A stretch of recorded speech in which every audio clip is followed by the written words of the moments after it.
What's happening, gangsters? I have just finished reading Volume 1 of Mike Rinaldi's Tank Art series, and so it's time for a book review. Let's get right to it. Okay, as you can see, this book follows right along with Rinaldi's favorite square format, which I think is pretty cool. It's a little bit different. And I like that. As you can see, this is also a pretty thick volume. This thing is a chunk-o book. It's a couple hundred pages that is jam-packed with knowledges and photos. So let's get right into it and have a look. As you can see, right from the get-go, you get blasted in your face with lovely pictures.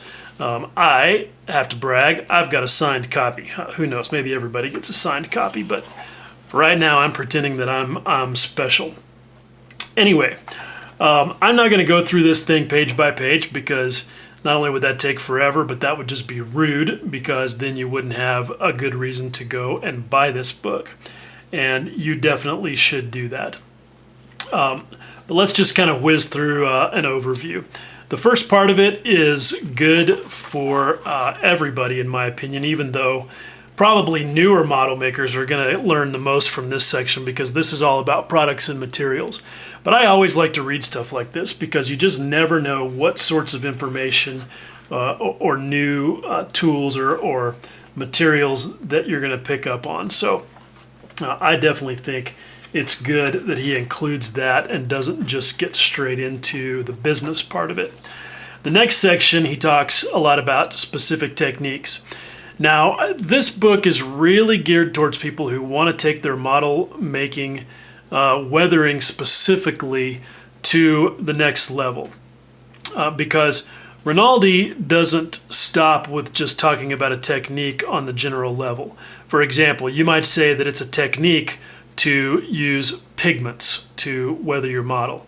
Well, that's just the beginning with this book because Rinaldi is going to talk about a bunch of different specific ways to apply pigments and the reasons why you would do that and the different effects that you would achieve using each specific technique. So he really does a good job of breaking it down.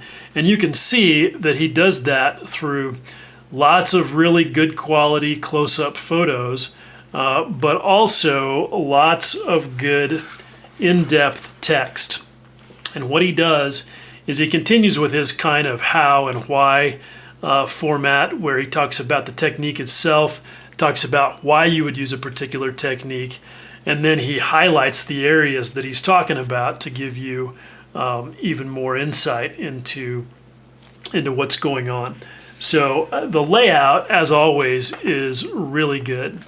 Now, this particular volume covers, I believe, 8 different German armor projects. And one of them is actually built by somebody else, built and weathered by somebody else, but we'll get to that. So what happens in each section is that he starts out by telling you, let's get to the front of this one here. He starts out by telling you what this section is going to be, a little bit of history on the subject, and a little bit of commentary about the kit itself. Then what he does is he works through some kind of high-level information on the construction, anything special that he did or that you should know about this kit in particular. Then he goes through the basic steps of getting it up to the point where it's ready to do the weathering. So you're going to learn something about building itself, but not much because, again, this book is really all about weathering. And he does break it down very specifically. Talks a lot about his choice of paints, why he chooses particular paints, getting clear down into the chemical properties of them and how they interact with all the other things that he uses in his process. As you go through each section, then, you can see sort of step by step how the piece progresses to the finished product, with lots and lots of discussion at every point. And so then, once you get to the end, what he does is gives you some really nice overall images of the finished product and some thoughts on finishing it out. And then I think I missed it. He gives you, let's see, maybe we can find it in another, oh, here it is. This is kind of an overview using basically just little thumbnails of what each step is and which pages you can find the discussion on. And I think this is a really cool feature because it's kind of a photographic index of each project. So it's really an easy book to use.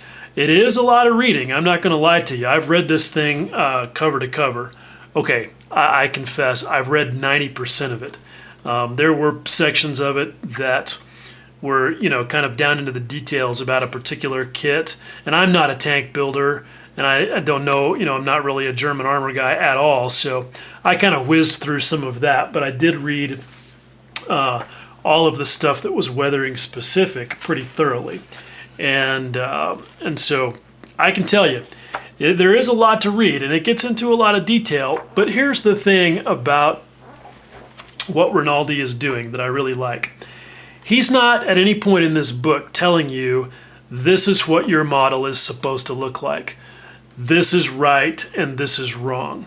What he's doing instead is he's giving you a toolbox of techniques that he breaks down very specifically so that just about anybody can understand the basic nuances of each one, so that then you can take those techniques and apply them to your own project and come up with your own style and your own look. Because regardless of whether or not you prefer a certain style of painting and weathering, each one of the techniques that Rinaldi talks about in here can be applied. Let's just take, for example, chipping. Okay, Rinaldi is very well known for his proficiency with chipping and his use of it in his projects. Now, he's a big fan of using hairspray. He has developed a methodology that works very well for hairspray, and he goes through it a number of times in all of his books. So you can get a pretty good idea of how he does it. But he's not going to tell you that you need to chip in a certain style. He's going to tell you, for example, to maybe focus on chipping in a pattern around a hatch like you see in this picture. But beyond that, he's not telling you what you're supposed to do. Again, he's just trying to arm you to go out and carry on with your creativity yourself. But you can take that chipping knowledge and you can apply it to your own armor projects, or as I've done, you can do it on aircraft, science fiction models, pretty much anything. So even if you're not particularly an armor person, I really think that this book is valuable because of what you can learn from it that you can apply to your own projects.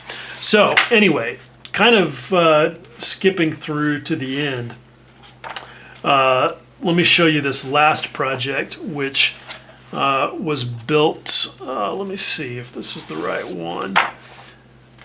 Here we go. This last one was built by a friend of Mike's named Lester Plaskett, who is a very good model maker himself.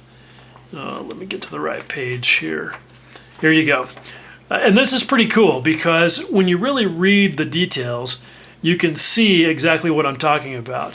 Lester is using a lot of the same techniques that Michael is using, but he comes out with a slightly different style and a different presentation because his focus is on slightly different things. And then there are places where he uses completely different techniques that he prefers over the ones that Mike talks about. So it's pretty good in that you get a kind of counterbalance to what is presented in the rest of the book. But either way, no matter what your absolute preference is on style, you're definitely going to get lots of good detail here. I think you can see just from looking at the pictures and just, from taking this quick tour of these pages, exactly what I mean when I say this is really a textbook. This is what it is. I mean, if you were going to take a college course on weathering your model making projects, this is the kind of book that you would expect to have for for your semester in weathering. I was going to say 101, but probably not 101. This would be more like graduate level levering, graduate level weathering. So there you go. I think you can agree this is a pretty impressive volume of knowledge on the subject of weathering in general, weathering German armor models, just the whole bit. I think it's a very cool book. I rarely use the words highly recommended on any of my reviews, but I definitely would here. This book is well worth the money, whether you just want to look at beautiful pictures of beautiful model making, or whether you really want to get into it and learn some techniques. Definitely is a good value. So go out and get yourself a copy. I know Mike Rinaldi is ready to ship you one today. All right, guys? Thanks for watching. I appreciate it. Much love.